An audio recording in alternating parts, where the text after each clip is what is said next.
everyone, and welcome to our kitchen. I thought I'd record here today. This is part of our kitchen, and as you can see, it is looking rather stripped back, bare, uncomfortable. Some of the things that it feels like right now. And you may see where I'm going with this, because I am very aware that for many of us, our experience of the church being able to gather back together again might feel a little bit like my kitchen right now.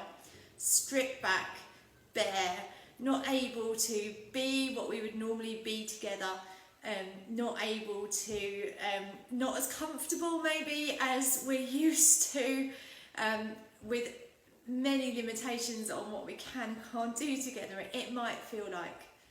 But actually, I just want to encourage you. The Bible says in Hebrews 10:25, we're exhorted not to give up meeting together, aren't we?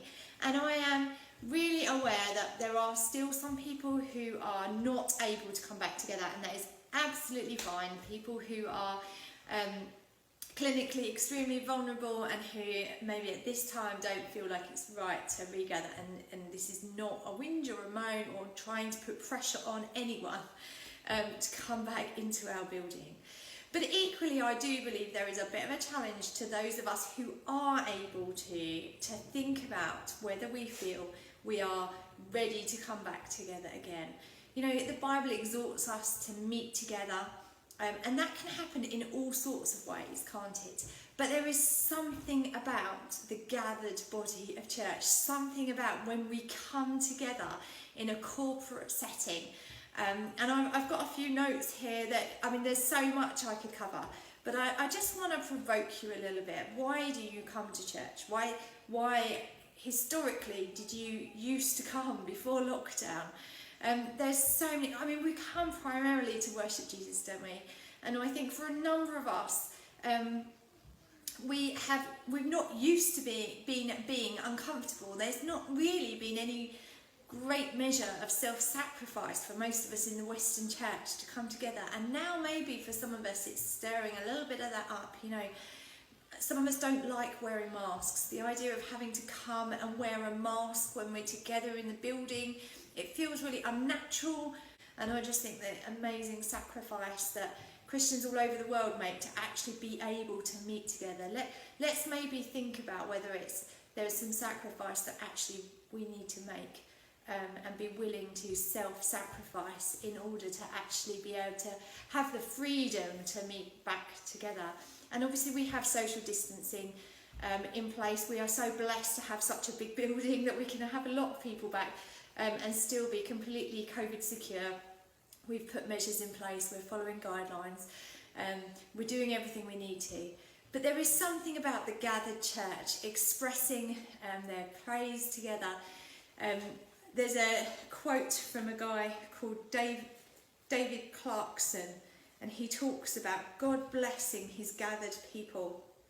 The Lord engages himself to let forth, as it were, a stream of his comfortable, quickening presence to every particular person that fears him.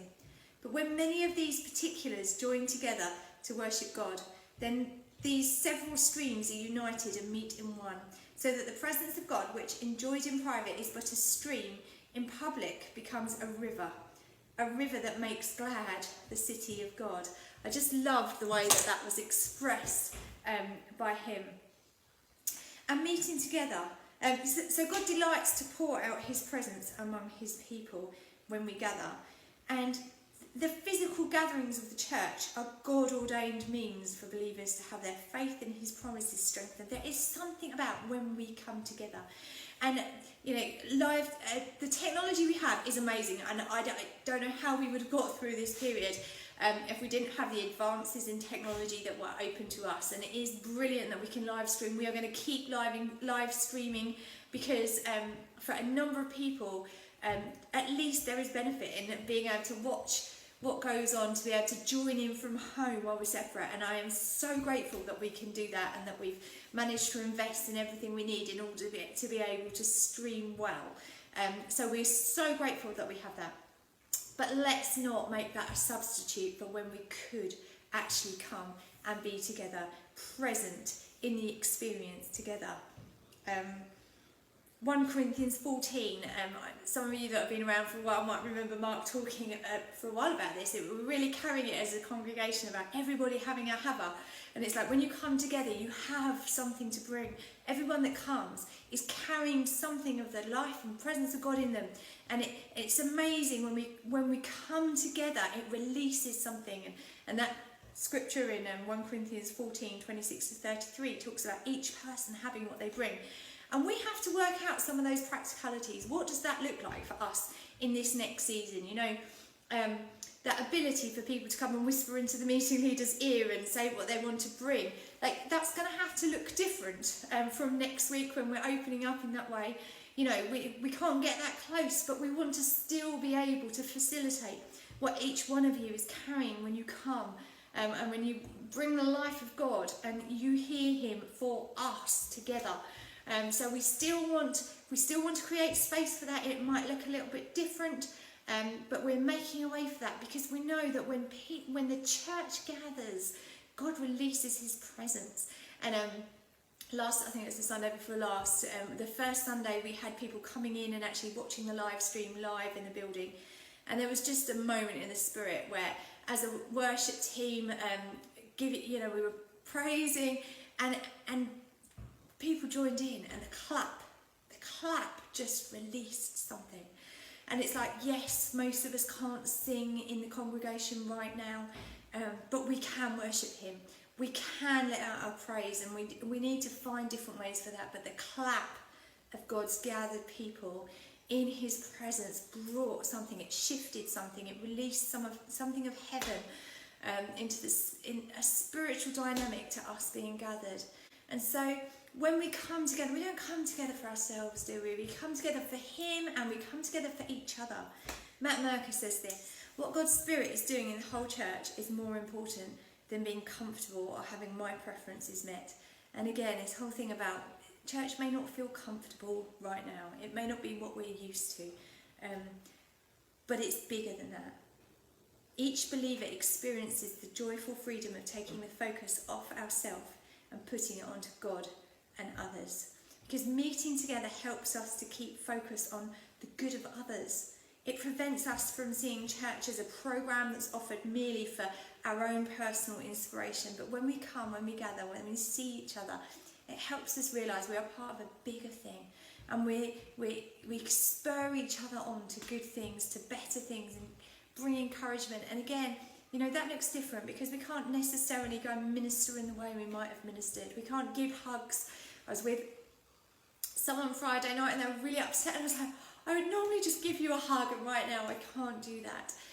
But it does help us to lift our perspective upwards. And, you know, I've talked to various people during this last season who have felt isolated and have felt like life has been so tough, and it has. But I think when you realise that everyone is feeling like that, you know, when we come together and we see each other, it helps remind us that we are one body together. And it's really hard to be one body when we can't actually physically be together in one place. And we are now at a place where we have that freedom. We are released to actually be able to come to gather together. And it looks different. You know, we're working through all the practicalities. Kids' work will be reopened next week, but it's going to look a little bit different. We're not going to have the children in for the whole of our worship because it's tricky right now. We're trying to work out the best scenario and what things look like. So it is going to be different. Our gathered church, our time together as gathered church is going to look different. But do prioritise it. Do come. And you know, these are difficult days, and the media has pumped fear at us for months and months and months. And I'm not trying to negate the risk, you know, and what COVID does. But equally, I'm so stirred, but I love it in the Passion from Psalm 23, where it says, "Fear will not conquer me, because you already have." And it's okay to feel frightened at times. But it's so important we don't allow fear to conquer us right now. And if you want to talk any of this through with any of us, we'd be really happy to chat if there's stuff that would help you in your ability to just come and engage. We are still doing stuff online as well, and there are times when that's appropriate and when we really, that's absolutely fine and we're doing that. So, engage in whatever ways you are able to. But I just wanted to bring a little bit of a challenge in terms of if you can, not everyone can right now, I understand that, but if you can and if you are in a place, what does it look like for you to meet back together? There's no condemnation in Jesus, there's no guilt. It's not what this is about. But I felt strongly that actually there is something and godly encouragement for you in terms of, are you willing to step back? And I know some of you are desperate, have been so grateful, like longing for a chance to be back together. And we've been having amazing times at the filling station for those of you, for those of us that have had that freedom and been able to get there of an evening. I realise it doesn't work for everyone. But just the beauty of being together corporately and experiencing his power, his presence as we meet, as the gathered church. There is nothing quite like it. And we look forward to seeing you again soon. Be blessed as you listen. I pray this will be an encouragement. Thanks so much.